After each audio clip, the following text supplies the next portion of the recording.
So the other points that I would like to highlight here is that, we often, we just looked at those two cases in the beginning where we said that there are two young people with diabetes.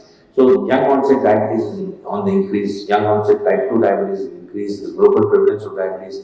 Globally this is increasing. In our country also this is becoming a increasing trend. We said we tend to have diabetes generally in earlier ages, and and one of the studies can show. This was a campaign which I'm sure many of you have been part of this. This was a Defeat Diabetes campaign which we conducted under the FRSSDI in 2021, where we screened 1 million people on one particular day to increase the awareness about diabetes, and also to look for the glycemic status of our people with diabetes. And what did we find in that screening was that we did 1 million tests on 29th of September 2021, and after cleaning all the data and all that, because of some loss of data was there because of not proper recording and all that, but of the data that was collected, we analyzed about 225,000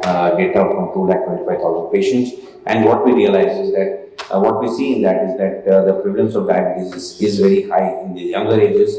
Many of them are not aware that they have diabetes. We identified 10% of people who were screened were found to be newly detected diabetes. 35% of them were already having diabetes. So this may not be giving the true reflection of the population prevalence, because these are people who have come to clinics for various reasons.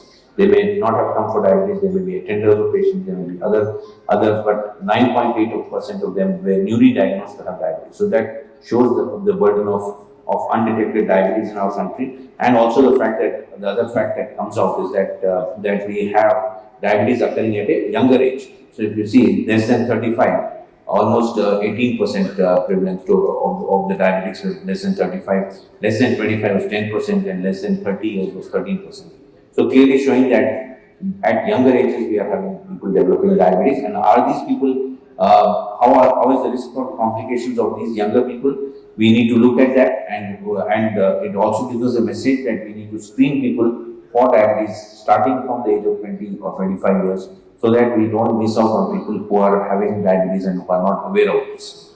And the other important point is that even without a family history, many of them had diabetes, and therefore it is important that you need to screen people above the age of 25 for diabetes, and identify diabetes early and protect them from the various complications.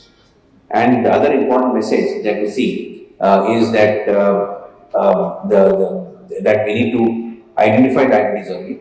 And coming to the interesting study called the Today study, which looked at young people with type 2 diabetes. What was seen in this study? This was a US-based study. So this is just to bring out the fact that these young individuals with type 2 diabetes are not at lower risk of complications. This is what generally we have an idea, the impression that these people are not at immediate risk of complications. So we tend to be a little less stringent in the goals that we set up for them, or in terms of advising them to protect their to maintain a good strict glycemic control. So if you look at the young onset diabetes and compare it with type 1 diabetes of similar age, you find that the prevalence of complications is much higher. Whether you look at the macrovascular disease or microvascular complications, they're much higher in young onset type 2 diabetes. And therefore, we need to have more aggressive treatment approach for these young onset type 2 diabetes as compared to even type 1 diabetes. So coming back to this, all the data that we have seen and what we have understood from that is that diabetes is occurring at a younger age in our population. We need to be vigilant in terms of screening people for diabetes early in their early, and also identifying diabetes early, educating them about the need for better glycemic management, the need for establishing healthy habits, and providing them comprehensive health education. This will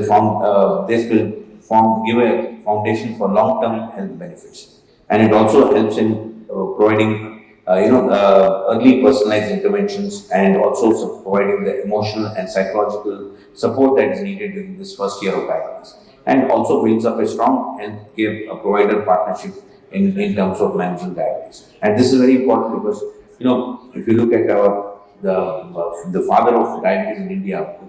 Vishwanathan, whose 100th anniversary was celebrated last year, he visioned long back that every person with diabetes should be helped to have a normal lifespan in perfect health. So this is what is the vision of our father of diabetes in India, and we should work towards providing that by early screening for